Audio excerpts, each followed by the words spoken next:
Juge 7, du 2e verset au 7e. Juge 7, 2 à 7. Si vous l'avez trouvé, dites Amen. La Bible dit, l'Éternel dit à Gédéon, le peuple que tu as avec toi est trop nombreux pour que je livre Madian entre ses mains. Il pourrait en tirer gloire contre moi et dire, c'est ma main qui m'a délivré. Publie donc ceci aux oreilles du peuple, que celui qui est craintif et qui a peur s'en retourne et s'éloigne de la montagne de Galade. 22 000 hommes parmi le peuple s'en retournèrent et il en resta 10. Il en resta 10 000 en fait. Et l'Éternel dit à Gédéon, le peuple est encore trop nombreux, fais-les descendre vers l'eau et là je t'en ferai le triage. Celui dont je te dirai que celui-ci aille avec toi, ira avec toi. Et celui dont je te dirai que celui-ci n'aille pas avec toi, n'ira pas avec toi. Gédéon fit descendre le peuple vers l'eau. Et l'Éternel dit à Gédéon, tous ceux qui lapperont l'eau avec la langue comme lappe le chien, tu les sépareras de ceux qui se mettront à genoux pour boire. Ceux qui lappèrent l'eau en la portant à la bouche avec leurs mains furent au nombre de 300 hommes. Et tout le reste du peuple s'est mis à genoux pour boire. Et l'Éternel dit à Gédéon, c'est par les 300 hommes qui ont lappé que je vous sauverai et que je livrerai Madian entre tes mains, que tout le reste du peuple s'en aille, chacun chez soi. On est passé d'une armée de 32 000 hommes à seulement 300 soldats. Waouh! Prions, Seigneur, merci encore pour ton amour, ta bonté, ta fidélité. Merci pour le privilège que nous avons, Seigneur, d'invoquer ton Saint-Nom.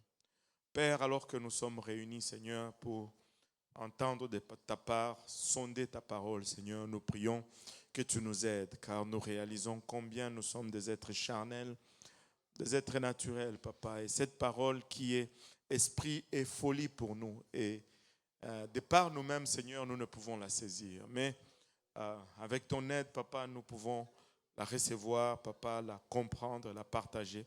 Aide-nous à le faire sans crainte ni favoritisme, Papa, ni hésitation. Papa, aide-nous tous ensemble à la recevoir, qu'elle puisse germer en nous, produire de fruits dignes de repentance, produire de fruits, Seigneur, qui nous conduisent jusque dans la vie éternelle. Et avec action de grâce, dans le cœur, nous te prions ainsi, dans le nom précieux de Jésus. Nous disons tous, au nom de Jésus. Alléluia. Et vous pouvez vous asseoir. Maintenant, dans cette série sur le livre des juges que nous avions commencé aujourd'hui, c'est la 3e leçon. Et je pourrais intituler cette leçon je vais être un peu provocateur. Je vais choisir peut-être un titre plus provocateur. Amen. Pour qui te prends-tu? Je vais juste. Pour qui te prends-tu? Alléluia. Regarde un peu ton voisin, dis-lui, pour qui te prends-tu? Alléluia. Ce n'est pas une chose facile à dire à quelqu'un. Alléluia.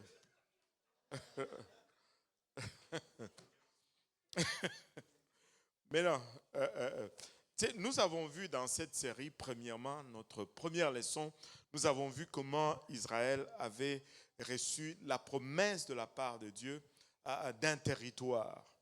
Mais nous avons constaté dans la première leçon que Israël n'a pas pu conquérir la plénitude du territoire que Dieu leur avait promis. Ils n'ont pas su entrer en possession de tout le territoire. Donc, conséquemment, ils ne pouvaient pas vraiment jouir de toute la plénitude du territoire que Dieu leur avait promis. Et nous sommes arrivés à la conclusion que c'est souvent comme ça que la plupart des chrétiens vont vivre. Nous allons peut-être accepter les prémices, mais nous n'allons jamais entrer en pleine possession de toutes les promesses de Dieu. Nous ne voulons pas vivre aux périphéries des promesses de Dieu. Nous ne voulons pas à juste regarder certaines choses comme inaccessibles. Si Dieu nous l'a promis, ben, c'est à nous d'aller les chercher. La Bible dit que depuis Jean-Baptiste, le royaume de Dieu souffre violence et seuls les violents le prennent par force. Des fois, il faut juste se fâcher un peu et aller chercher ce que Dieu nous a promis. Et certaines promesses, ce n'est pas parce que Dieu nous a promis quelque chose, ben, qu'on va croiser les bras et la chose va venir tout seul. Non, non. Toutes les promesses de Dieu sont faites pour qu'on se batte pour. On doit se battre pour. Et quand la Bible dit, ben, tout lieu que vous foulerez avec vos pieds, je vous le donne. Et le mot fouler, là, ce n'est pas le mot comme on pense juste mettre le pied.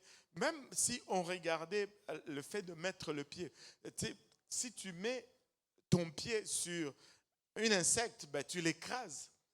Si tu mets ton pied sur quelque chose, mais cette chose est en dessous de ton pied. Ça implique une victoire. Et si on va parler de victoire, on ne peut pas parler de victoire s'il n'y a pas de combat. Amen. Et le mot foulé, c'est vraiment le mot chargé. C'est le mot que l'armée israélienne utilise pour donner l'ordre de charger l'ennemi. Hein? Si on le faisait en français, c'est comme si quand ils disent « foulez », ils vont se battre. Hein? C'est ce que ça veut dire. Ça ne veut pas dire « je croise les bras, ça arrive tout seul ». Non, non. Ça veut dire « je me bats pour ». Alléluia. Dieu me l'a promis, je me bats pour.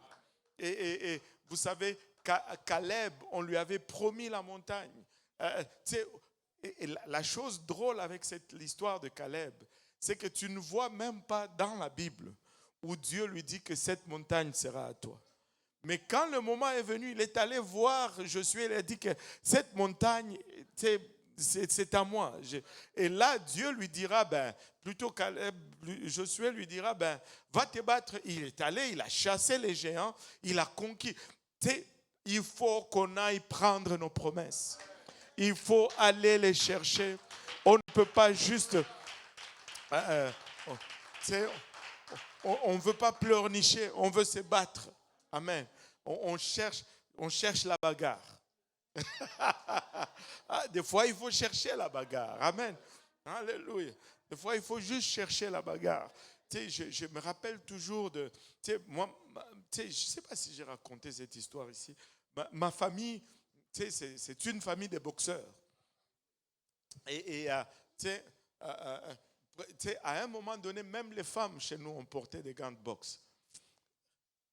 Oui, oui. Juste dans la cour arrière de la maison. C'est une famille de boxeurs. Et pas seulement des boxeurs, mais des vrais boxeurs. Là, pas des professionnels qui ont fait même un championnat du monde. Mais n'ayez pas peur. Moi, je n'étais pas bon à la boxe. Je n'étais pas bon du tout. Ce n'était pas ma tasse. Mais faites attention, frère Mutombo. Ne soyez pas induit en erreur par son calme. C'est un très bon boxeur. Lui, il a fait des combats. Il est monté sur le ring. Et il a fait des vrais combats de boxe là. Donc, en tout cas, je vous ai averti. Et quand un boxeur monte sur le ring, il ne va pas là en timide. C'est quand il fait face à son adversaire, il doit avoir le feu dans les yeux. Et il doit savoir soutenir le regard de son adversaire. Et la plupart des boxeurs vont te dire que très souvent, c'est là où tu vas perdre ou gagner ton combat. Là, je ne suis pas du tout dans ma leçon, mais je me sens juste de chauffer quelqu'un un peu. Là. C'est là où le combat se gagne ou se perd. si tu montes là, tu es prêt à te battre, tu es là, tu regardes à gauche, à droite, tu as déjà perdu le combat. Mais quand tu es là, tu regardes ton adversaire et tu le bats déjà dans ta tête. Celui-ci, en tout cas, je vais le faire voir. Et tu es prêt à te battre. Ton langage corporel doit être « je suis là pour me battre ». Et ça doit être là ton langage corporel. Mais moi, je pense que l'Église, maintenant, doit avoir ce langage corporel spirituellement parlant. Que je ne veux pas me faire intimider. Je ne veux pas me faire, alléluia, parler. Je vais regarder l'adversaire dans les yeux parce que plus grand est celui qui est en moi que celui qui est dans le monde. Je suis plus que vainqueur par celui qui me fortifie. Alléluia, alléluia. Je suis décidé à aller au ciel et je veux être violent, je veux être agressif. Si Dieu l'a dit, ben je vais aller le chercher, je vais le réclamer. On ne va pas se faire bardasser. Personne ne va venir voler mon lunch. Personne ne va venir voler, alléluia, le lunch que... Non. Alléluia. Spirituellement parlant, il faut que quand le diable circule dans ta rue, qu'il hésite d'abord avant de rentrer dans ta maison. Qu'il sache que si il osait rentrer dans cette maison, qu'il va rencontrer son égal. Qu'il va rencontrer son égal. Oh. On est apostolique, on est pentecôtiste. On est né dans le feu, on n'est pas né dans la fumée. On est arrivé à une place où on refuse de céder sur l'intimidation. On refuse, alléluia, de céder sur quelconque voie d'intimidation. Non, non, non, non, non. Avant de venir frapper chez toi, il faut qu'il soit décidé parce que là-dedans, nous sommes décidés. Nous sommes décidés. C'est la guerre. Alléluia. C'est la guerre. Alléluia. C'est la guerre. Tu ne vas pas avoir mon lunch. Je vais défendre mes haricots. Tu n'auras pas mes enfants. Tu n'auras pas ma famille. Tu n'auras pas mon église. Tu n'auras pas mon travail. Tu n'auras pas mon mariage. Alléluia. Oh, Shataraya Eta.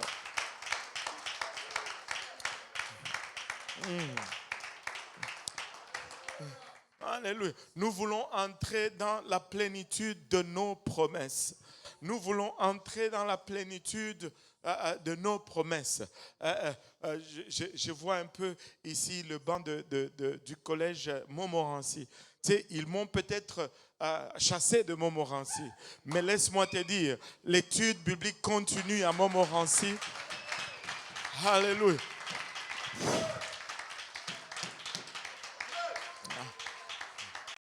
Alléluia. Alléluia. Non. Non, je refuse. Alléluia. Je refuse de céder sur l'intimidation, sur quoi que ce soit. Je refuse.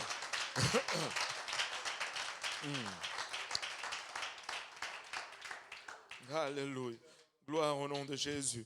Et nous voulons entrer dans les promesses que Dieu a pour nous. Nous ne voulons pas vivre en périphérie des promesses de Dieu pour nous. Nous ne voulons pas vivre comme si Dieu ne nous a jamais parlé. Non, nous voulons entrer dans les promesses de Dieu. La semaine dernière, nous avons découvert l'ennemi d'Israël à l'époque de Gédéon. Nous avons parlé des Madianites et leur tactique vraiment c'était qu'on laisse Israël travailler et quand vient le temps de la moisson, ben c'est là qu'ils font leur descente. Ils venaient pour voler la récolte, ils venaient pour voler les bétails et c'était vraiment pour décourager. Imagine-toi, tu as travaillé et quand vient le temps de récolter le produit de ton travail, ben, l'ennemi vient et il vole. Et l'ennemi vient et il vole. Et aujourd'hui, ça vient des fois de façon très déguisée ou puis très différente. Mais nous voulons jouir du produit de nos efforts. Nous voulons jouir, alléluia, du produit de notre travail. Et c'est pourquoi nous n'allons pas laisser Madian venir voler le produit de notre travail. Madian, nous avons défini un peu Madian. Madian, c'était un descendant d'Abraham. Madian, c'était un fils d'Abraham. Les Madianites, c'était des descendants d'Ismaël. Donc, ils avaient le sang d'Abraham, comme Israël était descendant d'Abraham. Et ils étaient descendants d'Abraham, c'est-à-dire ils étaient comme Israël, mais ils n'étaient pas Israël. Ils ressemblaient à Israël, mais ils n'étaient pas Israël. Et vous savez, des fois, on a des Madianites parmi nous. Ils ressemblent à des pentecôtistes, mais ils ne sont pas pentecôtistes. Ils ressemblent à des apostoliques, mais ils ne sont pas apostoliques, ils sont madianites. Les madianites étaient amis avec Israël du temps que Israël était au bord du territoire, du temps que Israël n'entrait pas dans le territoire. Madian s'est lié d'amitié avec Israël. Mais si Israël entre dans le territoire et s'est saisi des promesses, là, Madian n'est plus ami avec Israël. Fais attention, qui est ami avec toi? Dans quel cadre votre amitié se développe? Si c'est un ami qui est juste ton ami lorsque tu es loin de la parole de Dieu, lorsque tu es... il y a de ces gens avec qui vous allez bien vous entendre seulement lorsque tu es en froid avec un dirigeant. Ils vont avoir ton oreille. C'est pas bon. Ce sont des Madianites. Fuis. Si les conversations sont toujours en train de remettre en question la parole de Dieu ou l'Église, fuis, ou les dirigeants, fuis. Ce sont des Madianites. Si c'est toi qui es comme ça, il est temps que tu te convertisses, que tu deviennes israélite. Ne reste pas madianite. Change et deviens israélite. Amen. Tu peux changer. Amen. Tu peux devenir... mais quand tu es consacré, non, quelqu'un qui... toujours pour te faire manquer un service, toujours pour te faire manquer un enseignement, toujours pour te faire manquer un engagement. Non, ça c'est Madian. Pas mon ami. Amen. Madian s'alliait toujours aux autres. Madian allait s'allier aux Amalécites ou à qui que ce soit d'autre, tout simplement pour se maintenir. Et tu sais, je ne sais pas comment... je veux juste vous dire... Moi, ma réflexion, c'est ceci. Le sang de Jésus est plus lourd que quelconque sang. Et mes premières affinités, c'est avec l'Église. Je vais vous donner un exemple. Et je suis...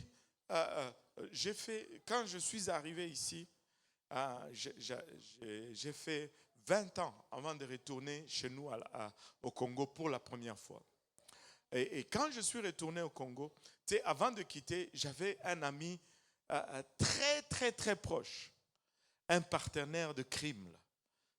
Quand on était à l'école secondaire, on avait toujours un ami avec qui on faisait toutes les mauvais coups. Avec lui, on volait les bonbons, avec lui... en tout cas, anyway, on ne va pas remonter ces choses, c'est sous le sang. Amen. Mais c'était un partenaire de crime. On était comme ça. Je pense que quand je parle comme ça, le frère Mutombo, il y a un nom qui doit résonner dans sa tête.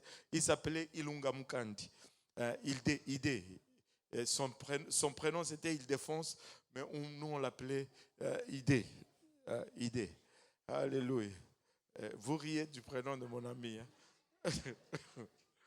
Alléluia. Et là, moi je suis venu ici, je me suis converti, j'ai commencé à vivre pour Dieu. Tu sais, je suis retourné au Congo. Après 20 ans, c'était mon meilleur ami. J'attendais le jour qu'on allait se croiser là. Il est venu à la maison. On s'est assis dans le salon. Mais je peux vous dire ceci. On n'avait pas grand-chose à s'échanger. Malgré tout le passé qu'on avait ensemble là. La conversation n'allait nulle part. Mais quand il y avait quelqu'un qui était là pour la parole de Dieu, oh, je peux vous dire que Dieudonné Kaosi parlait.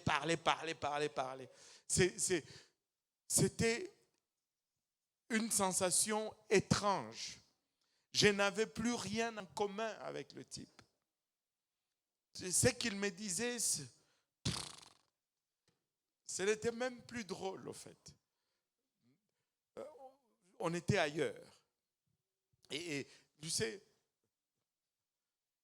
quand tu es à l'église, en tout cas, moi je ne sais pas pour vous, mais ça, c'est ma famille.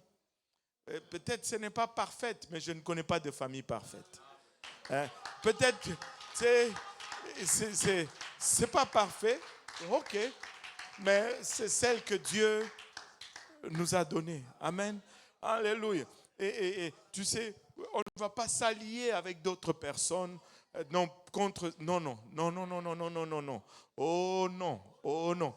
Tu sais, quand je dis souvent, moi je n'écoute pas les autres.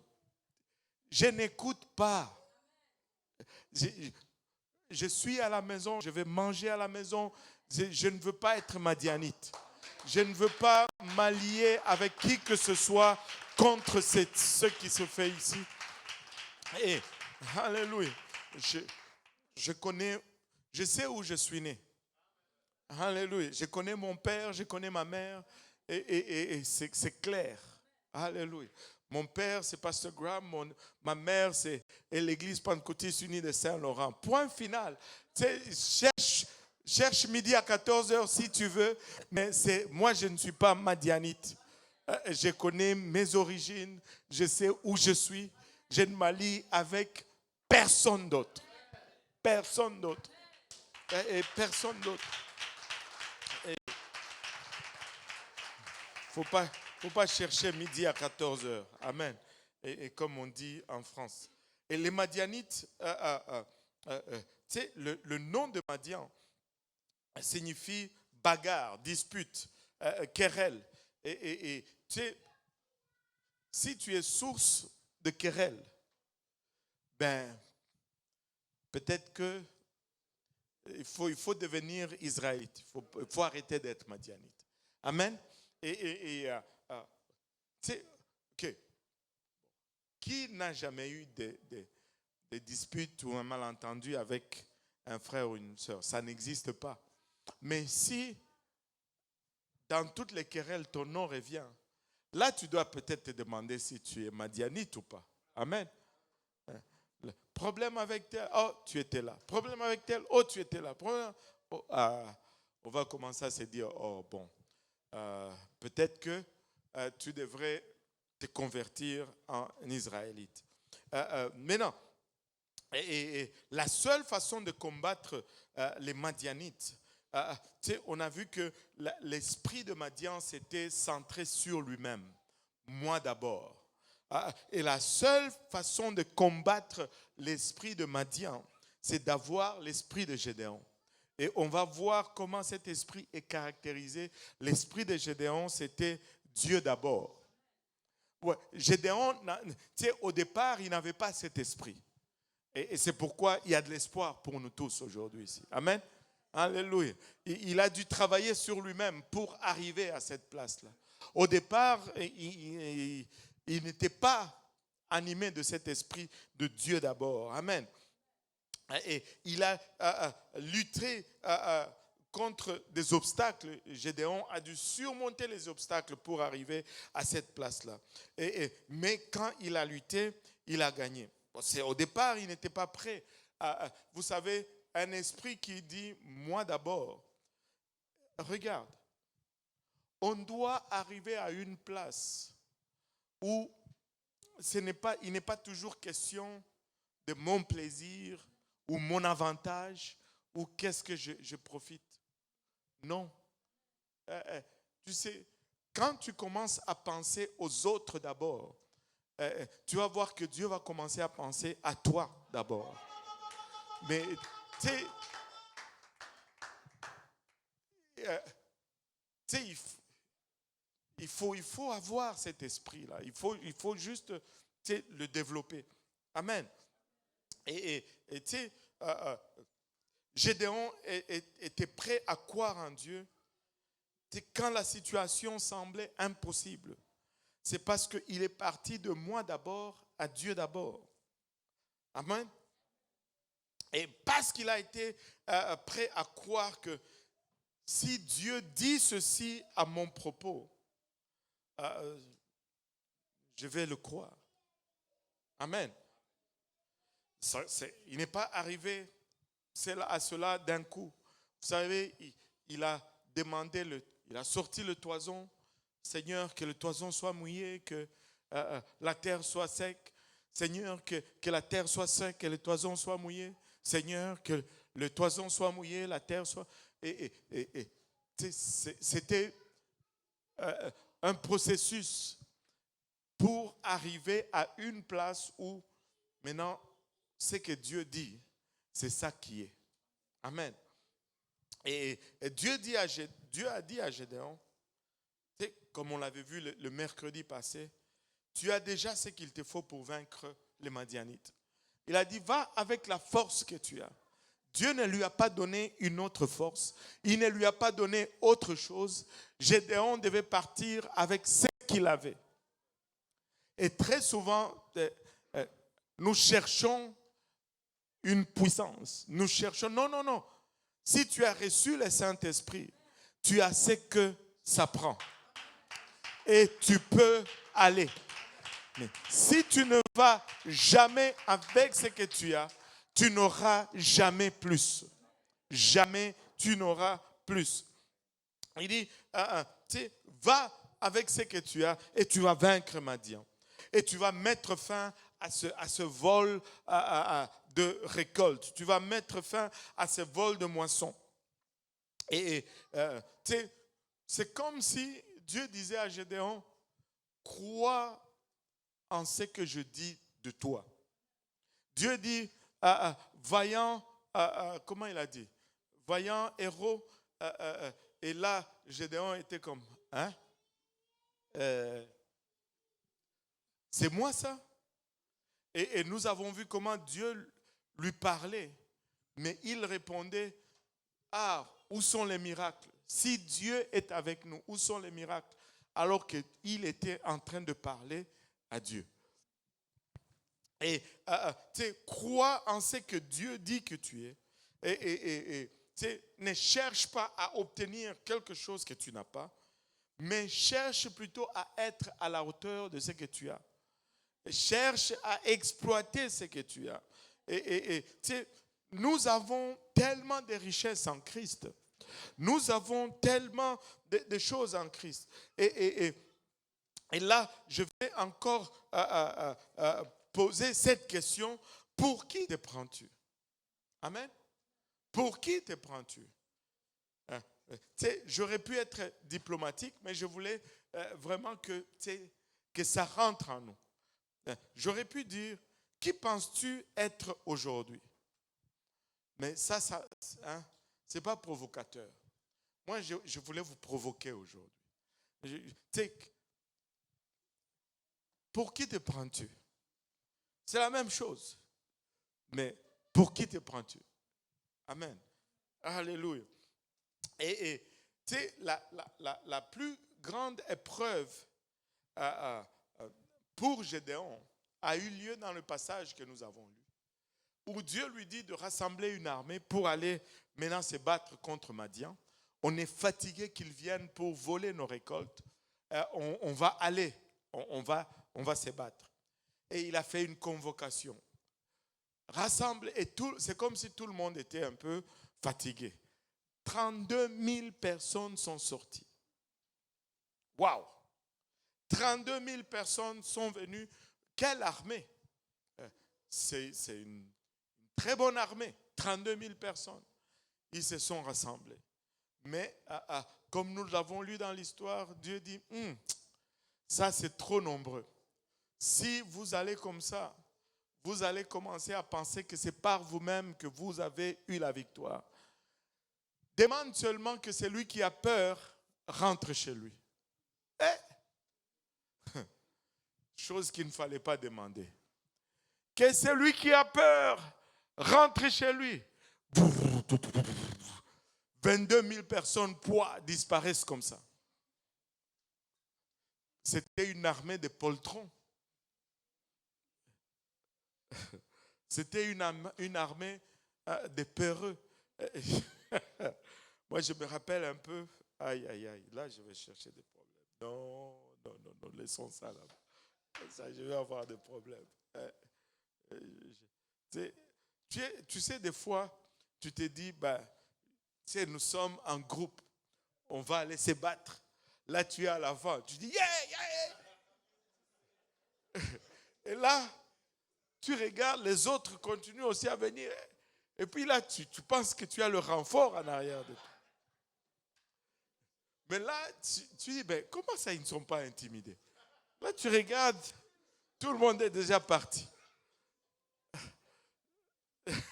C'était ça l'armée que Gédéon avait. 22 000 personnes sont rentrées à la maison et ils sont restés à 10 000. Puis, de 10 000, ils sont passés à 300 hommes. Donc, parmi les 32 000, il y avait seulement 300 qui étaient vraiment prêts pour la bataille. Tu sais, 31 700, c'était juste du flafla. 300 seulement dans ce nombre étaient prêts pour la bataille. Ça, c'est moins que 1%. Ça fait peur. Amen. Mais pourquoi cela? Parce que, pourquoi Dieu a voulu qu'on se débarrasse? Parce que tu vois, si tu ne participes pas dans la bataille, tu deviens une charge pour le reste de l'armée. Tu sais, j'ai regardé un documentaire plutôt sur les tireurs d'élite, les snipers, tu sais, qui vont aller en guerre et leur mission, c'est d'abattre des cibles spécifiques dans le camp de l'ennemi. Ils sont maîtres dans l'art de se camoufler. Ils peuvent ramper pendant 3 jours pour s'approcher du camp ennemi et tuer le général. Mais ils vont te dire ceci, les snipers, les tireurs d'élite, ils vont te dire ceci, quand ils sont dans une bataille engagée, ils ne vont pas viser la tête si ce n'est pas une cible définie. Ils vont viser la jambe, ils vont viser le ventre, parce qu'ils veulent que l'autre armée mobilise certains de leurs soldats pour transporter leurs blessés. S'ils tirent dans la tête que la personne est morte, ce n'est plus une charge pour le restant de l'armée. Donc ça les garde un peu plus efficaces. Mais s'ils ont beaucoup de blessés, et la règle d'habitude dans une armée normale, la règle d'habitude, ce n'est pas de laisser vos blessés en arrière. Et donc, si j'ai fait des blessés, je rends les autres soldats occupés à transporter leurs blessés au lieu qu'ils s'occupent d'attaquer les miens. Et tu ne veux pas être une charge pour l'armée. Allô? Dieu regarde, il dit, il y a 31 700 qui sont juste une charge. C'est l'illustration nous était donnée, je pense, par le frère Wisnet. Il dit, ça prend 6 personnes pour porter un corps mort. C'est quand il y a funérailles, là, ça prend 6 porteurs pour porter un seul cadavre. Il est temps que tu sois en vie, là. C'est parce que si tu es mort, tu mobilises 6 autres. Et écoutez, quand c'est le temps d'adorer, adore. Sois vivant. Parce que si toi tu n'adores pas, ça mobilise l'adoration de 6 autres personnes pour combler ton adoration. On ne veut pas des blessés, on veut des vivants en forme. Amen. Alléluia. On ne veut pas des charges mortes. Amen. Il les a envoyés chez eux. Et ce n'était pas juste, c'était pas quelque chose de nouveau. J'étais choqué de l'apprendre. Gédéon n'était pas le premier à faire cela. Au fond, quand on regarde dans le livre de Deutéronome, quand Dieu donne des instructions à Moïse concernant son peuple, et j'étais vraiment choqué. Deutéronome 20, verset 8. Patron, tu peux me lire Deutéronome 20, verset 8? Peut-être lis un peu, juste le début du verset 5, si je ne m'abuse. Les officiers? Oui, les officiers. Les officiers parleront ensuite au peuple et diront, voilà. Qui est ce qui... Là, dans tout ce chapitre, Moïse est en train de donner des instructions pour l'armée d'Israël. Et les officiers vont faire ceci, les officiers vont faire cela. Regardez ce qu'il leur dit au verset 8. Les officiers continueront à parler au peuple et diront, Qui est-ce qui a peur et manque de courage? Qu'il s'en aille et retourne chez lui, afin que ses frères ne se découragent pas comme lui. Wow. Déjà, Moïse disait que les peureux là ne vont pas faire partir de l'armée. Allô? Si tu as peur, tu ne fais pas partir de l'armée de l'Éternel. Alléluia. L'armée de l'Éternel, ce n'est pas une armée de peureux. Ça prend des braves, ça prend des gens courageux. Alléluia. N'aie pas peur. Pourquoi tu as peur? Pourquoi est-ce que tu... Ça, laissez-moi vous le redire encore. C'est la chose, vraiment, c'est tomber dans le piège le plus élémentaire. Si tu commences à avoir peur du spirituel, ou je peux même des démons. Laissez-moi te dire ceci. Si il pouvait te tuer, tu serais déjà mort il y a très longtemps. On ne vit pas par la grâce du diable, on vit par la grâce de Dieu.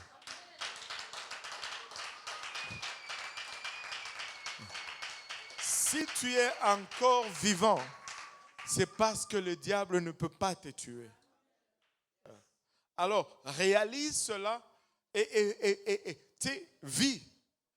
Même s'il fait secouer ton lit pendant que tu dors, fâche-toi au lieu d'avoir peur.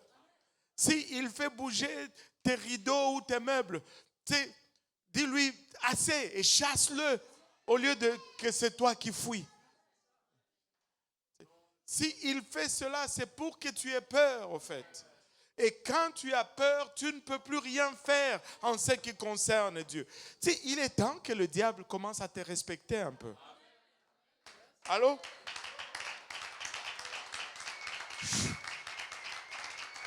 Oh Seigneur Jésus.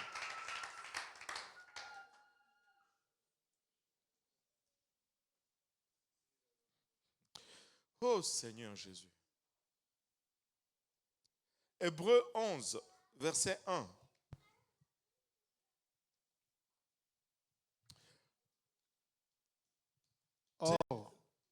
Or, la foi est une ferme assurance des choses qu'on espère, une démonstration de celles qu'on ne voit pas. Voilà. Donne-moi aussi le verset 6. Or, sans la foi, il est impossible de lui être agréable, car il faut que celui qui s'approche de Dieu croit que Dieu existe et qu'il est le rémunérateur de ceux qui le cherchent. Je ne le vois peut-être pas, mais je le crois. Et c'est par la foi que je marche. C'est par la foi que je fonctionne. On ne peut pas fonctionner avec Dieu si on n'a pas la foi. On ne peut pas, ça ne va pas marcher si on n'a pas la foi. La foi, ce n'est pas le positivisme. Non. le positivisme, c'est toi qui te dis beaucoup de choses. Mais la foi, c'est quand Dieu te dit et tu crois ce que Dieu t'a dit. Vous savez, j'ai été frappé.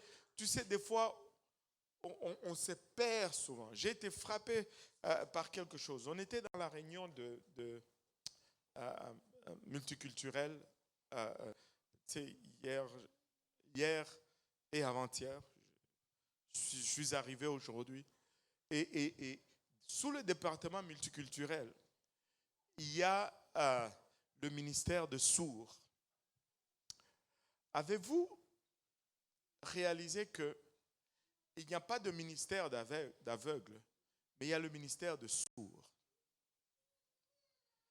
Et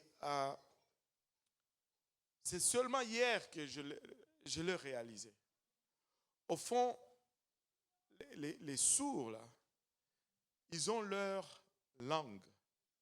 C'est littéralement une culture. C'est une façon de vivre. Et j'ai été choqué. Et c'est lui qui dirige cela, c'est un sourd, les malentendants. Et il a dit quelque chose qui m'a choqué. Et des fois, quand on ne cherche pas la volonté de Dieu, on va souvent tomber dans ce piège-là.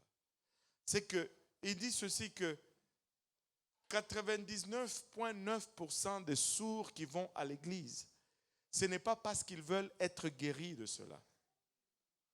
C'est parce qu'ils ont d'autres besoins. Et quand on prie pour eux, pour la guérison, en fait, ça les frustre. C'est comme si tu veux prier pour moi pour que je ne sois plus congolais. Parce que c'est une culture, ils ont une langue, ils ont une façon de faire.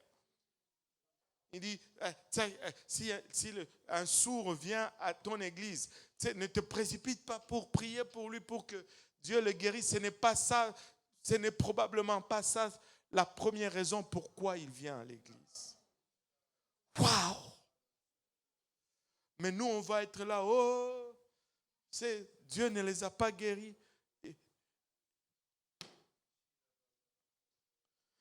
Ça m'a choqué. Ça m'a choqué. Et je suis sûr que ça vous choque aussi. Peut-être qu'il est là, il a un problème de mariage. Peut-être qu'il est là, il a un autre problème. Mais il dit, mais ça c'est moi, c'est ma nature. Il dit ça. Est-ce que Dieu n'en guérit pas ici et là? Oui, il le fait. Mais il faut que c'est Dieu qui te dise. Allô? Il ne faut pas que toi, tu te le dises. Ce n'est pas le positivisme, là. Hein? Si Dieu ne l'a pas dit, laisse. Allô? Alléluia. Savez-vous que le sourd reçoive le Saint-Esprit avec l'évidence de parler en langue?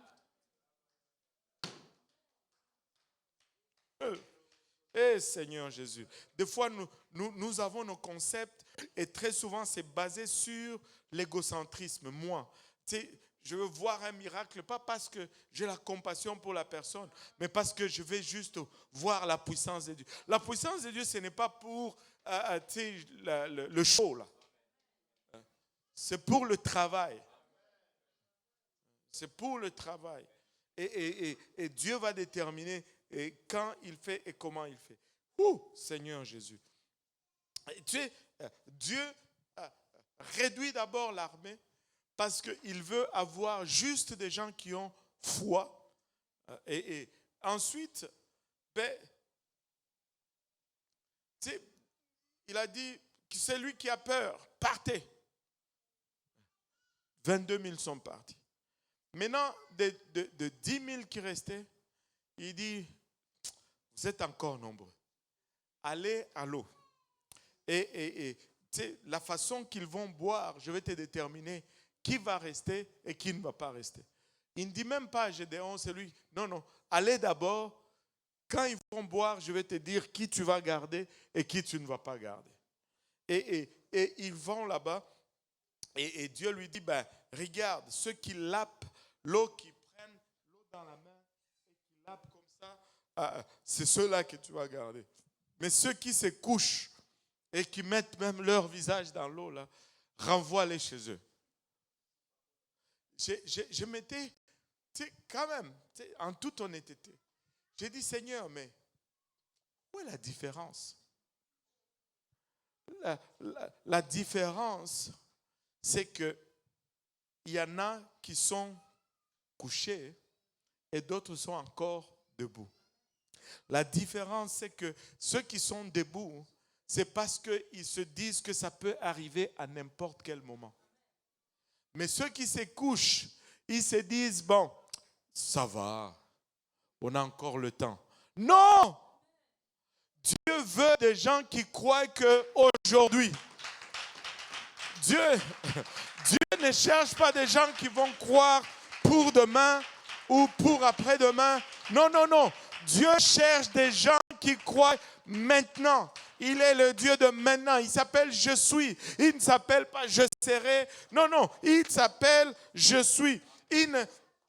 Il veut des gens qui croient dans la victoire pour maintenant, dans la victoire pour aujourd'hui, pas pour demain, mais pour aujourd'hui, que la bataille va être gagnée aujourd'hui. Je vais avoir ma réponse aujourd'hui. Regardez Hébreux 3, 7 à 13. Hébreux 3, 7 à 13. C'est pourquoi, selon ce que dit le Saint-Esprit, aujourd'hui, si vous entendez sa voix... Fais un peu une pause. Aujourd'hui, si, pas ta propre voix, sa voix. Il ne faut pas commencer à dire des choses et dire que Dieu, non, non. Aujourd'hui, si vous entendez sa voix, alors, oui.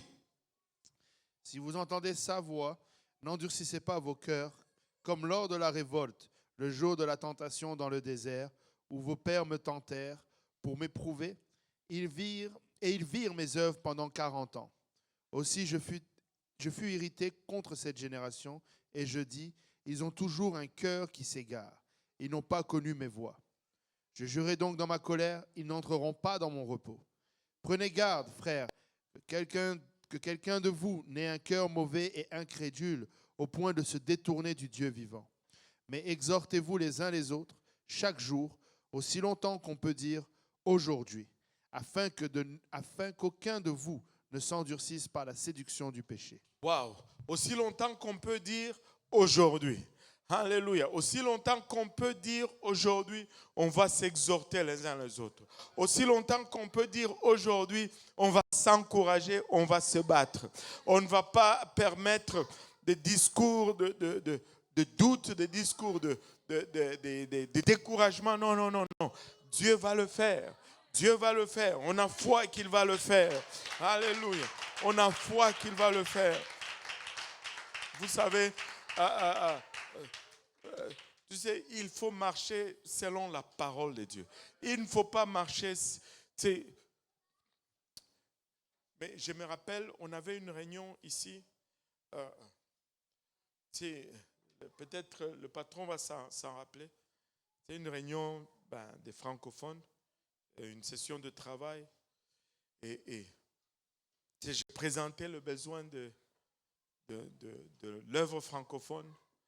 Et tout le monde disait, mais pasteur, dis seulement. Même on m'a dit, mais à chaque fois que tu dis, ça s'est fait toujours. On me poussait à dire. Mais le problème, c'est que Dieu ne m'avait pas dit. Tu sais, c'est comme, c'est tellement paradoxal. Chapitre 3. Je vous dis, j'étais comme pendant 2 semaines, j'étais troublé. Parce que j'ai dit, mais est-ce qu'on a compris ou on n'a pas compris? Parce que si tu crois qu'à chaque fois que je dis, Dieu fait, ben fais confiance que lorsque ça va être le temps, je vais dire. Alors, mais si je ne dis pas, c'est parce que je ne veux pas juste dire. Ce n'est pas parce que je dis que ça se fait. Non, c'est parce que Dieu a dit que ça se fait. J'ai beaucoup de comment on dit? J'ai beaucoup de souhaits. Mais mes souhaits ne sont pas la volonté de Dieu. Je souhaite avoir $1 million. Aujourd'hui, là, paf. Mais Dieu ne m'a pas dit que je vais avoir $1 million. Mais laissez-moi vous dire, si Dieu me disait tu vas avoir $1 million aujourd'hui, je veux le dire tout haut. Parce que je sais que ça va arriver, parce que Dieu me l'a dit. Mais ne me pousse pas à le dire si je sais que Dieu ne me l'a pas dit. Je ne suis pas Dieu. Oh Seigneur Jésus, aide-nous papa. C'est que quand si je veux le dire, c'est parce que je l'ai entendu. Je sais que Dieu m'a dit, je veux le dire. Mais si Dieu ne me le dit pas, je préfère me taire. Et regarder jusqu'à ce qu'il va dire. Amen. Alléluia. Mais il faut croire. Quand Dieu dit, ça va se faire, ça va se faire. Et Dieu cherche des gens qui ont la foi. Amen. Dieu cherche des gens qui ont la foi. Regardez, 2 Corinthiens 6.2. 2 Corinthiens 6.2. Car il dit, au temps favorable je t'ai exaucé, au jour du salut je t'ai secouru. Voici maintenant le temps favorable, voici maintenant le jour du salut. Quand le jour arrive, Dieu va faire. Pas avant, pas après. Quand le jour arrive, Dieu va le faire. Dieu n'est jamais en retard, Dieu n'est jamais en avance, Dieu est tout simplement fidèle. Il est juste fidèle. S'il a dit, il va être là, il va être là. Même lorsqu'il est venu pour sauver l'humanité, la Bible nous dit quand le temps fut accompli, Jésus n'est pas venu un jour avant, Jésus n'est pas venu un jour après, il est venu lorsque le temps était accompli. Mais quand le temps est accompli, c'est mieux de le croire. Quand le temps est accompli, tu es mieux d'embarquer parce que c'est le jour. Alléluia, c'est le jour. Alléluia. Regardez Hébreux 13, verset 8. Alléluia. On connaît tous ce verset. Jésus-Christ est le même hier, aujourd'hui et éternellement. Il ne change pas. Il est le même hier, aujourd'hui et éternellement. En fait, hier, il était je suis. Non, j'ai mal parlé. Rewind. Hier, il est je suis. Aujourd'hui, il est je suis. Demain, il est je suis. Il est tout le temps au temps présent. Il ne change pas. Il ne devient pas au passé. Il ne devient pas au futur. Il est tout le temps présent. Il est l'éternel présent. Alléluia. Il ne change pas. Il est le même. En lui, il n'y a... C'est profond. C'est quand on regarde les mots. On dit, tu peux changer. Moi, je peux changer. Même, il n'y a pas longtemps, j'ai regardé certaines de mes photos. Même dans le ministère, j'avais des cheveux. Pour certains d'entre vous, vous pensez que j'étais né comme ça avec la calvitie. C'est sûr. Mais j'avais des cheveux pleins sur la tête. Il y a un temps où on me coiffait, j'avais un high top là, le flat. J'avais ça à un moment donné. J'ai des photos de ça. Mais j'ai changé. Mais Jésus, lui, ne change pas. Il est le même hier, aujourd'hui et éternellement. Toi, tu changes. Moi, je change. Mais lui, il est le même. Alléluia. Sa force ne change pas. Son apparence ne change pas. Ses intentions ne changent pas. Ses objectifs ne changent pas. Il est le même hier, aujourd'hui et éternellement. Et regardez un peu cette histoire qui illustre notre problème. Là où nous sommes, c'est comme si nous sommes liés dans la nature humaine, sujets au temps. Et le temps nous pèse lourd, le temps nous affecte, le temps nous dérange, le temps est un problème. Regardez, Lazare est mort. On dit à Jésus, Lazare est malade. Jésus traîne encore. Et il dit, on va aller. Et après, Lazare est mort. Là, il dit, on va maintenant partir pour le réveiller. Et les apôtres pensaient même qu'il dormait juste un sommeil. S'il dort, pourquoi devons-nous aller faire 4 jours de marche pour arriver là-bas? Oh non, je vous dis, il est mort. Oh, ils sont arrivés là-bas, regardez un peu Jean chapitre 11. Jean chapitre 11, le verset 23. Jésus lui dit, Jésus est en train de parler à Marthe et Jésus lui dit, ton frère ressuscitera. Jésus dit à Marthe, ton frère ressuscitera.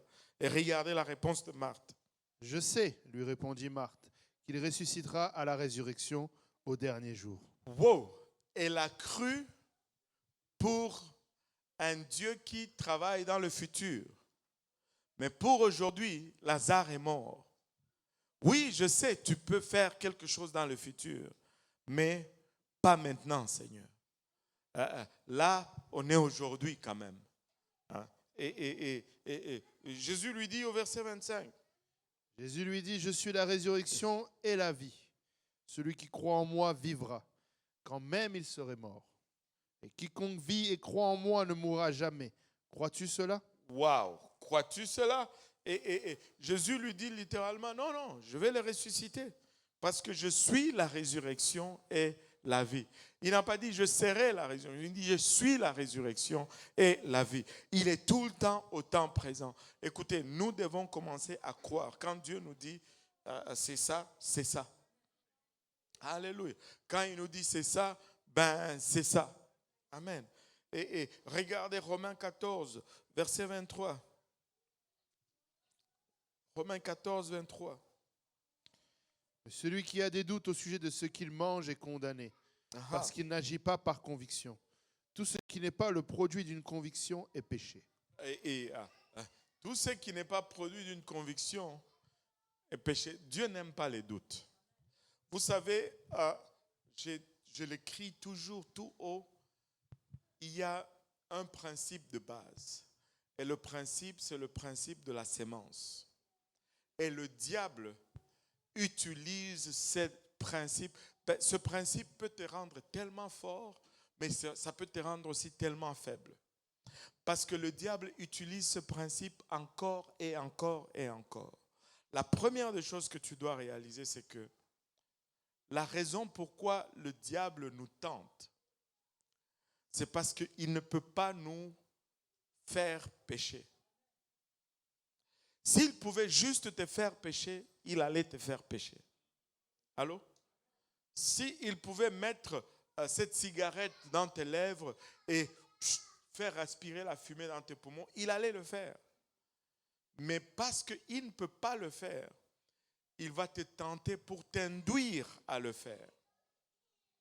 Et le diable utilise, c'est encore une fois, s'il vous plaît, je crois dans la parole de Dieu. Je crois dans les rêves. Mais je sais distinguer le bon de mauvais. Ce qui vient de l'ennemi et ce qui vient de Dieu. Il y a même des rêves qui viennent de nous-mêmes. Et mon père était très sensible aux rêves. Il avait souvent des rêves très significatifs, même si il ne servait même pas Dieu. Mais Dieu lui montrait des choses et il était juste sensible par cela. Mais, tu sais, il y a une technique que le diable utilise. Ça, je donne juste un avertissement là. Le diable est en train de s'aimer une sémence pour le moment. Il va te faire voir beaucoup de choses qui vont arriver. Et là, il bâtit ta confiance dans ce qu'il est en train de faire. Et après, il va te montrer une déception.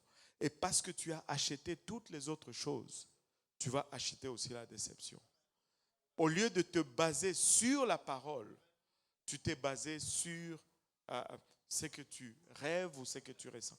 C'est pourquoi je plaide, j'écris. Ce n'est pas que je ne veux pas que tu crois, mais je veux que tu sois aligné à la bonne chose, c'est-à-dire à la parole de Dieu. Parce que si tu n'es pas aligné à la parole de Dieu, tu vas te faire induire en erreur. La parole de Dieu, la puissance, c'est la parole de Dieu, mon ami. On voit ça déjà dès le départ. Dans le jardin d'Éden, si Ève a échoué contre le diable, c'est parce qu'elle n'avait pas de parole. Si elle avait donné la parole, elle ne serait jamais vaincue par le diable. La puissance se trouve dans la parole. Il est écrit, il est écrit, il est écrit.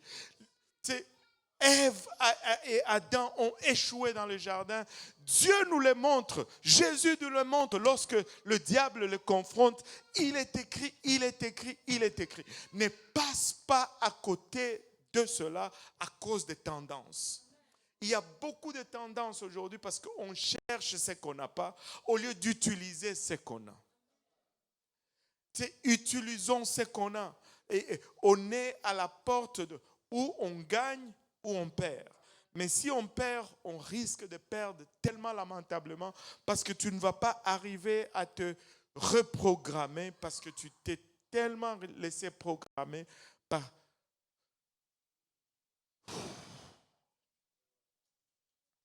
Tu sais, anyway, je vais revenir aux notes. Tu sais, le diable utilise la loi de la sémence. Il va s'aimer en toi. Parce que ce que tu vas croire, c'est ce que tu vas recevoir. Mais c'est le même principe que Dieu utilise aussi. Dieu va s'aimer aussi en toi. Et si tu crois, tu vas recevoir.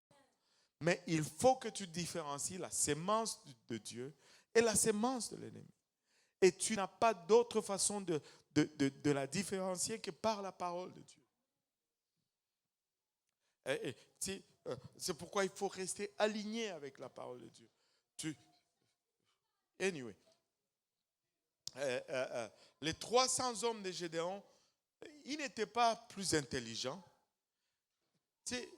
Vous savez, les 32 000 là, aucun d'entre eux n'avait le Saint-Esprit. Ils n'avaient même pas ça. Mais tout ce qu'ils avaient, c'est qu'ils ont cru que Dieu pouvait le faire aujourd'hui. Allô? Ils n'étaient pas plus intelligents, ils n'étaient pas plus forts, ils n'étaient pas plus compétents que les 31 700 autres qui sont partis là. La seule différence, c'est qu'ils ont décidé de croire en ce que Dieu avait dit à leur sujet. Et ils ont cru. Et plus tard, Dieu a demandé à Gédéon d'aller espionner le camp de l'ennemi. Va un peu espionner. Regarde, Juge 7, 13 et 14. Gédéon arriva, et voici, un homme racontait à son camarade un songe. Il disait, j'ai eu un songe, et voici, un gâteau de pain d'orge roulait dans le camp de Madian. Il est venu heurter jusqu'à la tente, et elle est tombée. Il l'a retournée sans dessus-dessous, et elle a été renversée. Son camarade répondit et dit, ce n'est pas autre chose que l'épée de Gédéon, fils de Joas, homme d'Israël. Dieu a livré entre ses mains Madian et tout le camp. Waouh! Et ça, c'est vraiment un de nos plus grands problèmes. On va avoir l'ennemi en face de nous, mais notre ennemi va croire dans notre victoire, alors que nous-mêmes, nous ne croyons pas dans notre victoire. Vous rappelez-vous de Rahab? Elle a loué les dieux des Israélites, que les Israélites ont rejeté 40 ans plus tôt, alors que Jéricho était prêt à lever le drapeau blanc pour se rendre.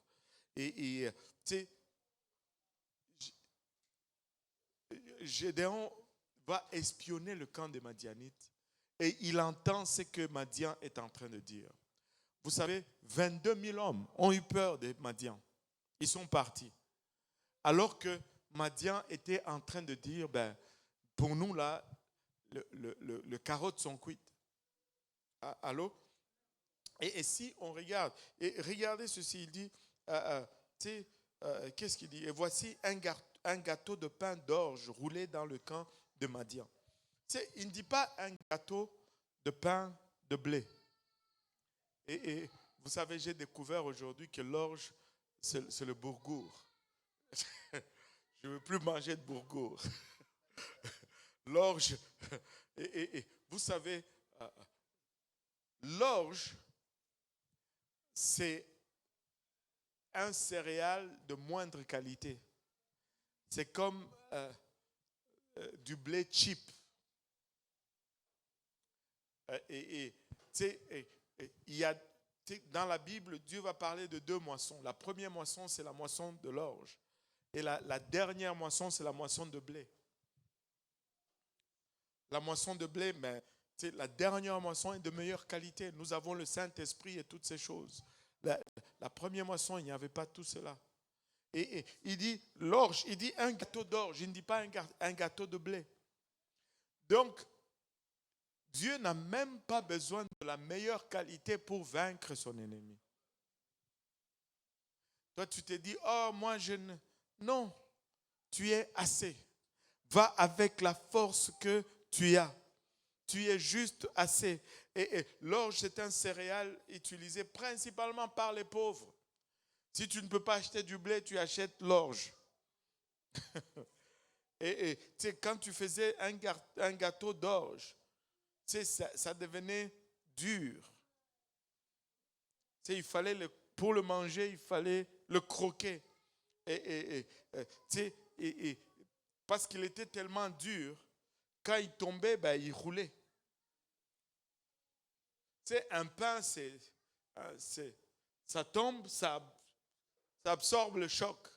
Ça ne roule pas vraiment un pain. Mais l'orge, ting, ting, ting, ça va même rebondir parce que c'est dur.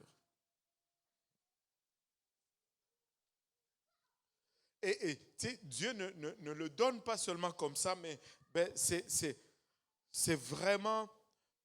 Dieu est en train de nous dire que ce que tu as, c'est assez pour gagner la bataille. Tu n'as pas besoin d'être de meilleure qualité, tu as juste besoin d'aller avec la force qu'il t'a donnée. Tu as juste besoin d'être toi-même. Pour qui te prends-tu? Pour qui te prends-tu? Regarde un peu Acte 19, versets 13 à 15. Acte 19, 13 à 15. Quelques exorcistes juifs ambulants essayèrent d'invoquer sur ceux qui avaient des esprits malins le nom du Seigneur Jésus, en disant « Je vous conjure par Jésus que Paul prêche ». Ceux qui faisaient cela étaient 7 fils de Séva, juifs, l'un des principaux sacrificateurs. L'esprit malin leur répondit « Je connais Jésus et je sais qui est Paul.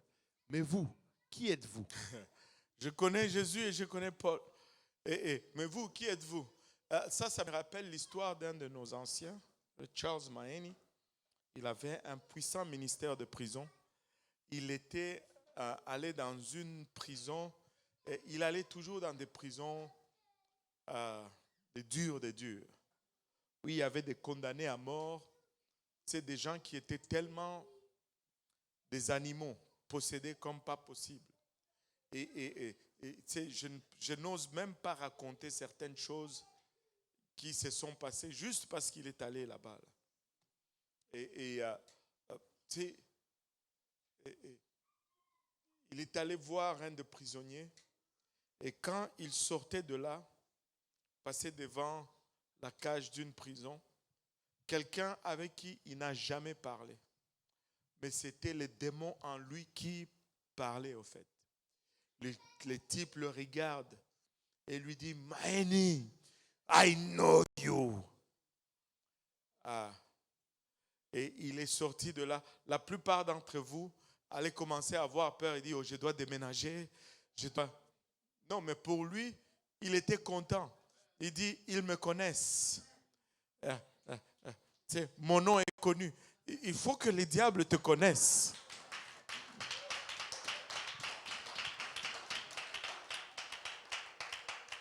Alléluia. Paul, on connaît. Mais vous êtes qui? Pour qui est-ce que tu te prends? Moi, je connais Paul. Mais et toi? Le démon connaissait Paul. Aïe, aïe, aïe, aïe, aïe. Tu sais, il y a quasiment deux perspectives. Là, tu as peur. Hein? Là, aujourd'hui, il y a des gens qui vont dormir avec la lumière allumée dans leur chambre.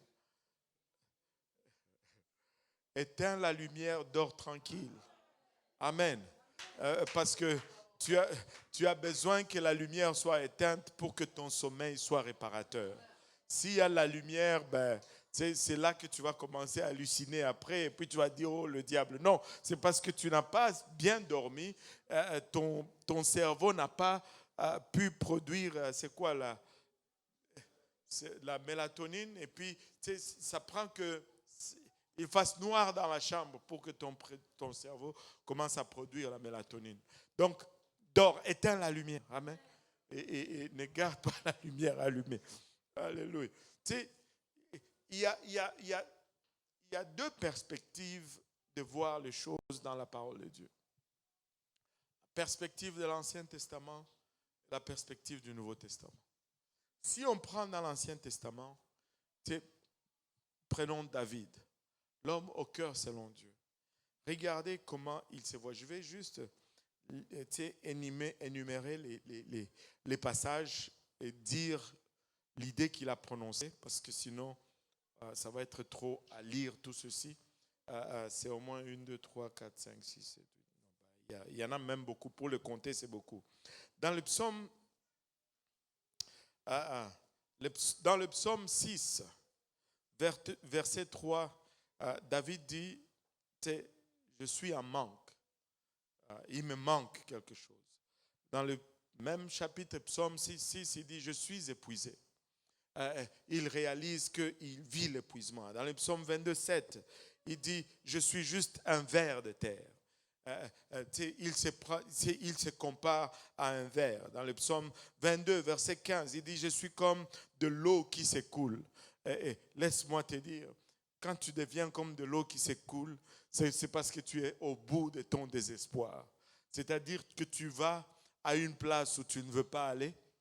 Ce sont les circonstances qui t'amènent là-bas. Il n'y a aucune résistance. L'eau, tu ne peux même pas le saisir. Alléluia.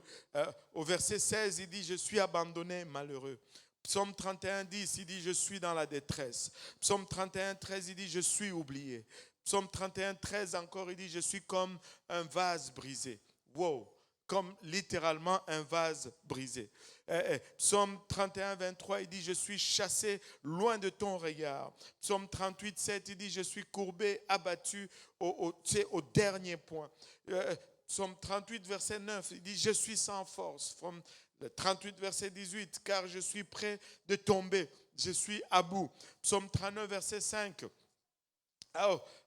que je sache combien je suis fragile. Psaume 39, verset 12, je suis juste un étranger. Psaume 40, verset 12, je ne puis en supporter la vue. Je n'arrive même pas à regarder ou à soutenir ce qui m'arrive. Psaume 40, verset 18, je suis pauvre et indigent. Psaume 69, verset 31, je suis languissant, je suis à bout de ma maladie. Psaume 69, verset 30, je suis malheureux et souffrant. Psaume 77, verset 5, je suis troublé, je ne puis même pas parler. Et psaume 88, verset 16, je suis troublé. Psaume 102, verset 11, je me dessèche comme l'herbe. Psaume 109, verset 22, je suis malheureux et indigent encore. Psaume 119, verset 120, ma chair frissonne de l'effroi. Psaume 119, verset 141, je suis petit et méprisé. Psaume 142, verset 7, car je suis bien malheureux. Et c'est quasiment de quoi rendre n'importe qui dépressif. Amen. Mais ça, c'est la perspective de l'Ancien Testament. Ça, c'est la perspective que David avait de lui. Et des fois, nous aimons cela. Oh, pauvre moi. Oh, je suis. Oh, aïe. La tête toujours penchée. Mais regardons l'autre perspective, la perspective du Nouveau Testament. Regardez ce que Paul dit dans le Nouveau Testament. Romains 1,15. J'ai un vif désir, je suis prêt. J'ai un vif désir d'aller vers vous et de vous annoncer l'évangile. Paul dit, je suis prêt. Let's go. Est-ce qu'il y en a qui sont prêts ici? Je suis prêt. Let's go. Alléluia. Dans le même livre de Romains, le prochain verset, le verset 16, il dit, je n'ai point honte. Alléluia. Je ne suis pas gêné. Je suis prêt. Je n'ai point honte. Alléluia. Si c'est ça que vous voulez, allons-y. Je ne cache pas qui je suis. Dans le Romains chapitre 8, verset 38, je suis persuadé, je suis convaincu, je suis sûr, j'ai la certitude. Alléluia. Romains 15, 29, il dit encore, je suis sûr, j'ai cette assurance. 1 Corinthiens 16, 17, je me réjouis, je suis heureux. Alléluia. Je ne suis pas malheureux, je suis heureux. Alléluia. 2 Corinthiens 7, 4, je suis rempli de consolation. Je suis rempli de consolation, mot pour mot, de ce que Paul dit. Dans le même verset 4, il dit, je suis comblé de joie. Je suis... Oh non.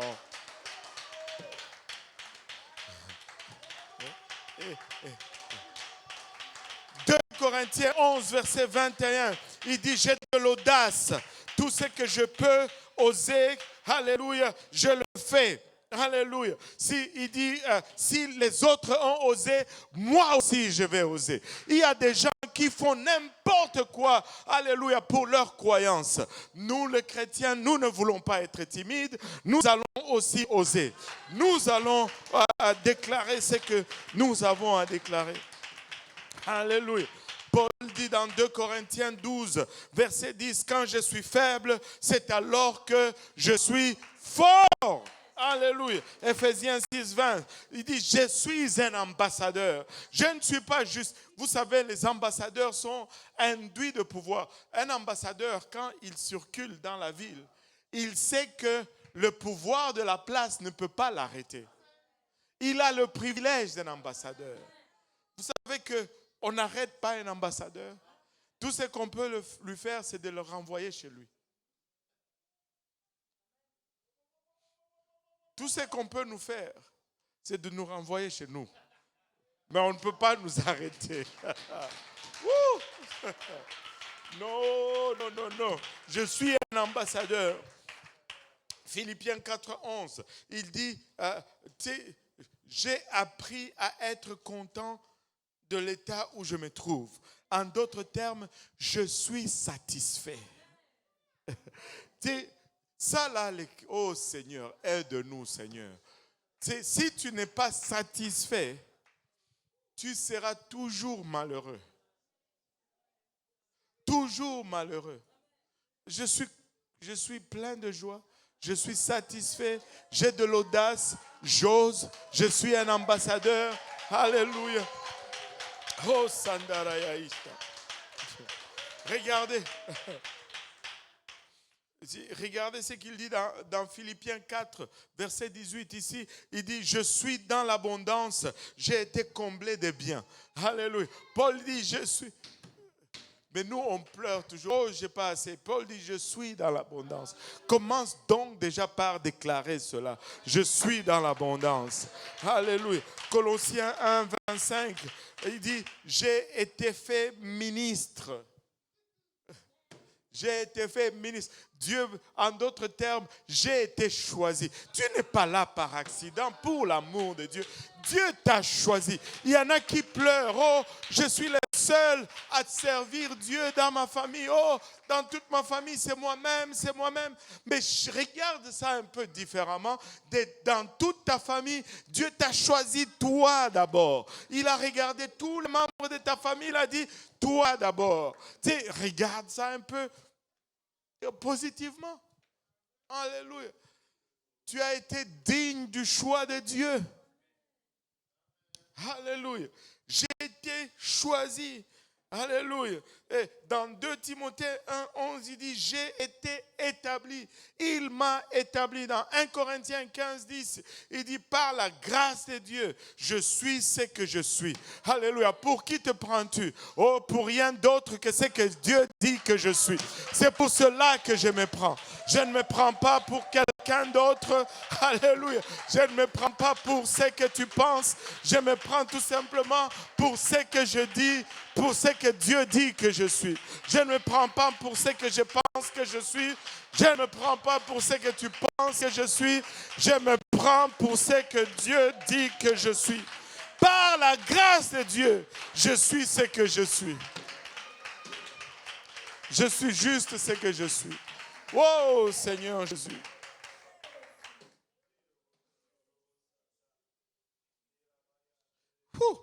Regardez, Dieu ne change pas, il est le même. C'était là, même dans l'Ancien Testament. Regardez Joël 3, verset 10. Joël 3, verset 10. De vos royaux, forgez des épées, Ah, et de vos serpes, des lances. Que le faible dise, je suis fort. que le faible dise, que le faible dise, alléluia, on ne veut plus voir des faibles ici. Nous sommes tous forts. Parce que même lorsque tu es faible, tu dois quand même dire je suis fort. Parce que c'est dans tes faiblesses qu'on voit la force de Dieu. Amen. Alléluia. Alléluia. Oh Seigneur Jésus-Christ. Alléluia. Regardez avec moi. On va finir. Il est quelle heure même? J'ai oublié. Bon. On va finir. J'ai quelques versets à lire. On va finir. Et regardez Actes chapitre 20, verset 24. 20, 24. Mais je ne fais pour moi-même aucun cas de ma vie, Ah, comme si elle m'était précieuse, pourvu que j'accomplisse ma course avec joie et le ministère que j'ai reçu du Seigneur Jésus, d'annoncer la bonne nouvelle de la grâce de Dieu. tu sais, l'esprit de Gédéon, pas moi d'abord, les autres d'abord. Est-ce que tu peux juste arriver à une place où tu te préoccupes des autres d'abord? Ne sois pas engagé seulement lorsqu'il y a ton intérêt. Ne sois pas engagé seulement lorsque tu tires profit. Non, juste pour les autres. Amen. Il dit, moi, je ne fais pour moi-même aucun cas de ma vie. Waouh! Comme si elle m'était précieuse. Et au fond, ce qu'il est en train de dire, en d'autres termes, c'est que de toute façon, ma vie, quand je l'avais pour moi-même, je l'ai gâchée. Regardez ce que j'en ai fait. J'étais un meurtrier et tout cela. Mais maintenant qu'il m'a racheté, je n'en ai plus de vie à moi. Je lui appartiens. Pourquoi est-ce que je vais... Mais non, je ne suis plus à moi. Ma vie ne m'était pas précieuse parce que je l'ai gâchée. Mais pourvu que j'accomplisse ma course avec joie. Pas avec regret, avec tristesse, non, avec joie. Et regardez, prêchons joyeusement l'évangile.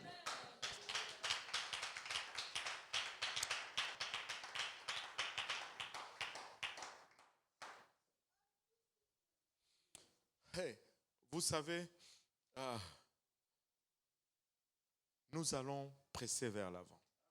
Je ne suis pas en train d'essayer de peindre un tableau rose, mais je suis en train d'essayer de générer cette attitude biblique, cette attitude scriptuaire, que notre attitude soit déterminée non pas par les circonstances, mais par ce que Dieu détermine que ça doit être.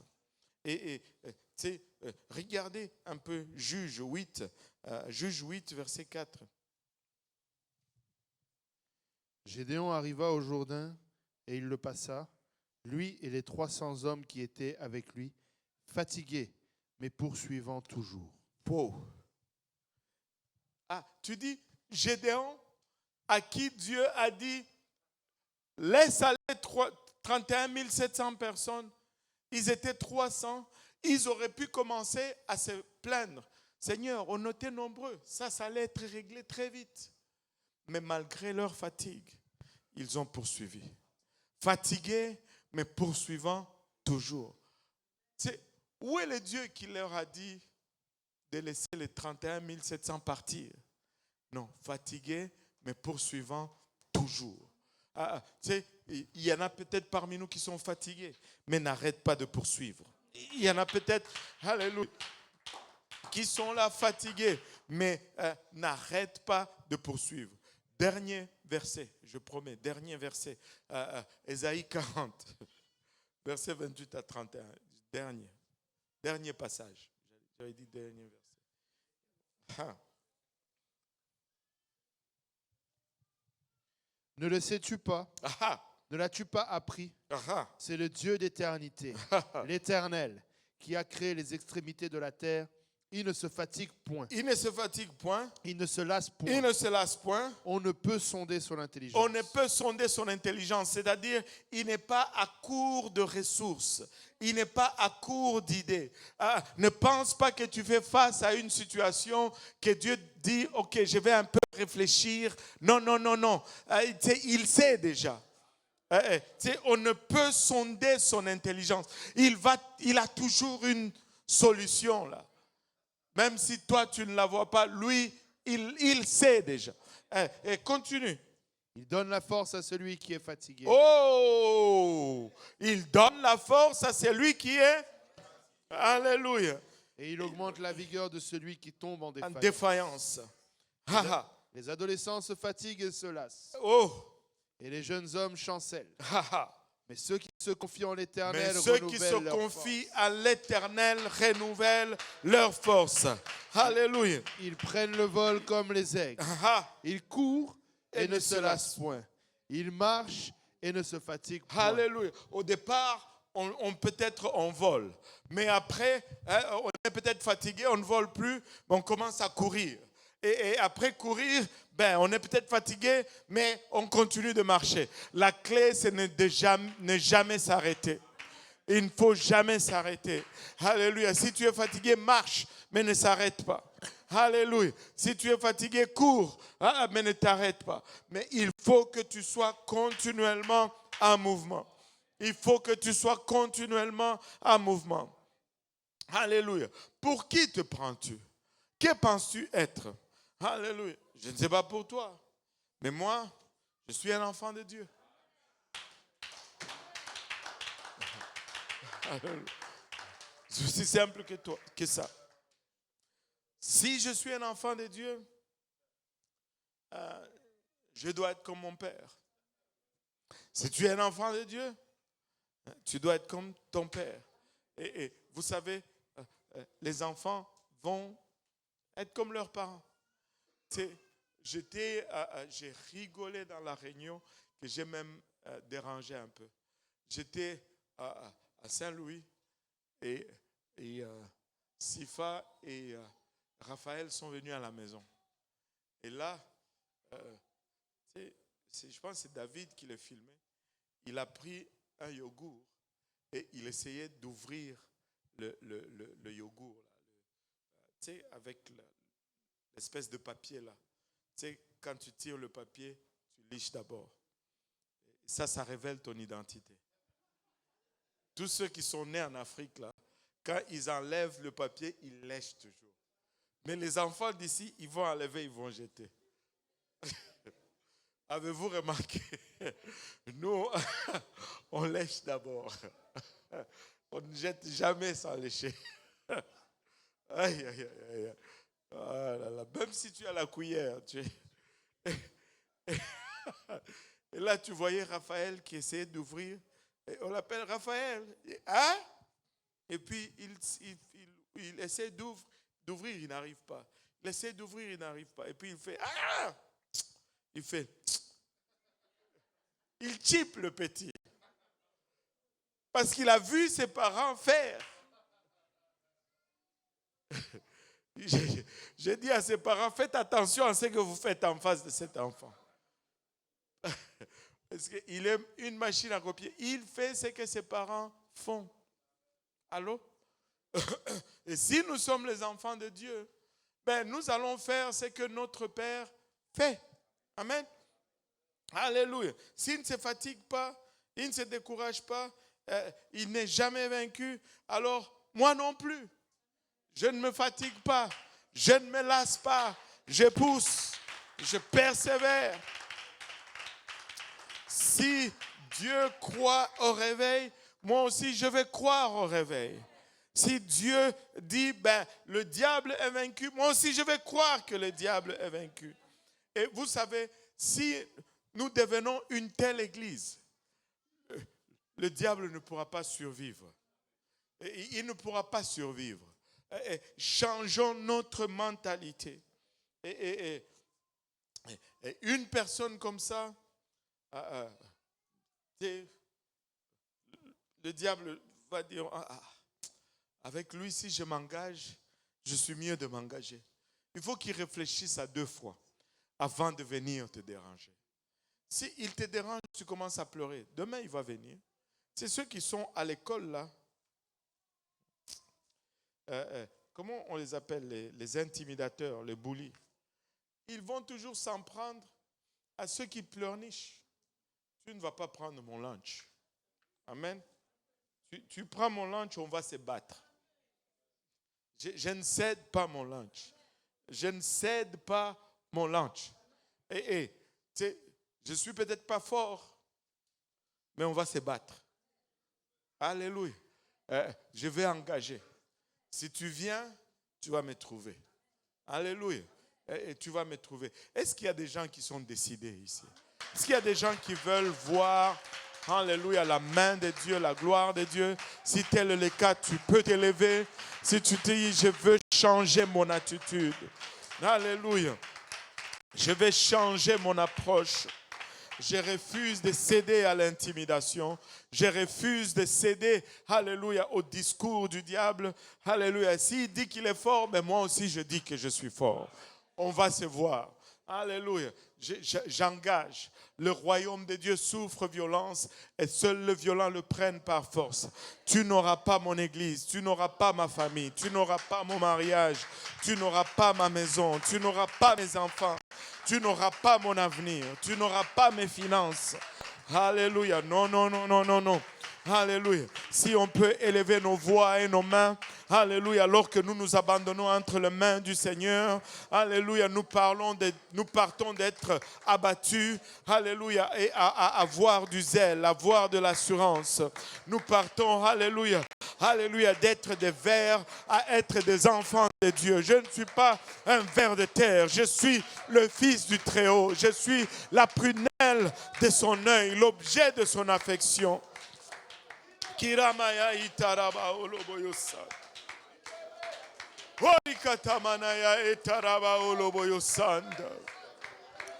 Kitomanaya itaraba oloboyos. Maekataraya eta.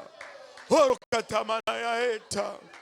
Alléluia, tu n'auras pas mes enfants, tu n'auras pas mes parents. Alléluia. Orokatamanaya ita.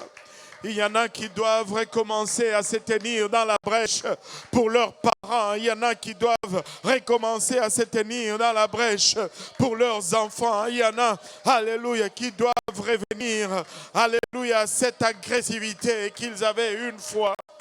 Orokatamanaya itaraba oloboyosanda. Kitomanaya itaraba oloboyosanda. Kitomanaya itaraba oloboyosanda.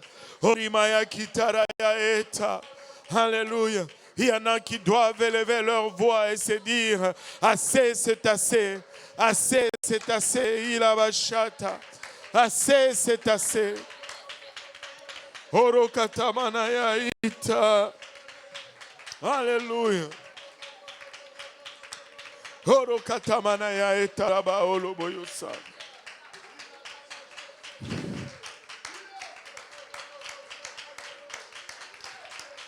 Haramaya kitaraya etaraba oloboyosa. Harimaya etaraba oloboyosa.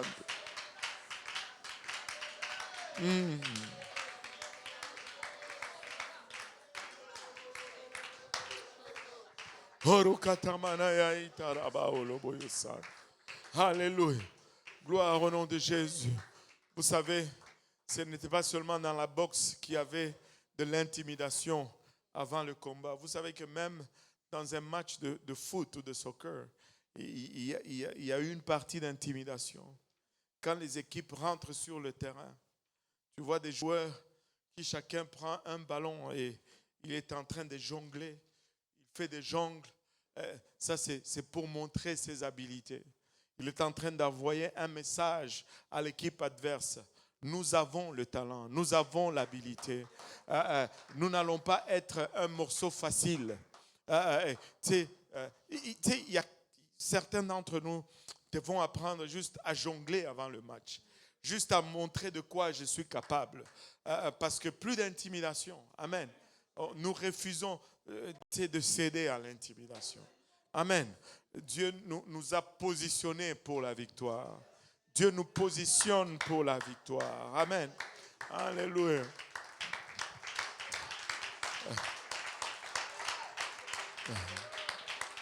Réclamez ce qui vous est dû. Osez.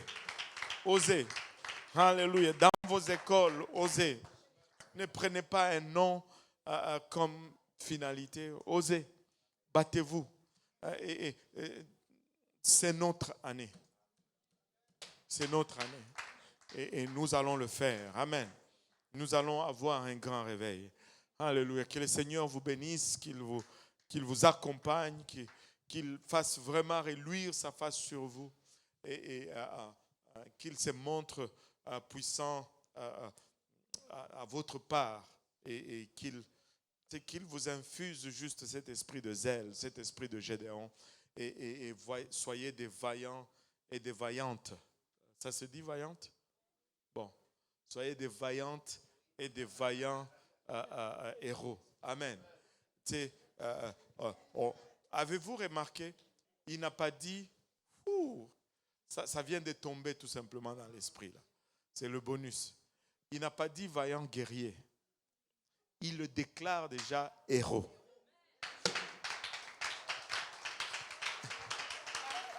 Un héros, c'est un guerrier qui a gagné le combat.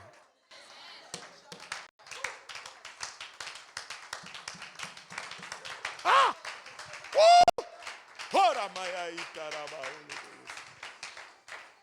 Vaillant héros et héroïne. Alléluia. Au nom de Jésus. Amen. Au nom de Jésus. Témoigne à cette personne qui ne soit pas intimidé par ses tatous. Il a besoin de Dieu. Il a besoin de Dieu. Ne sois pas intimidé par son rang social. Il a, je ne sais pas, 347 diplômes. Il ne connaît pas Dieu. Tu as plus de connaissances que lui. Témoigne-lui. Témoigne-lui. Alléluia. Que le Seigneur vous bénisse.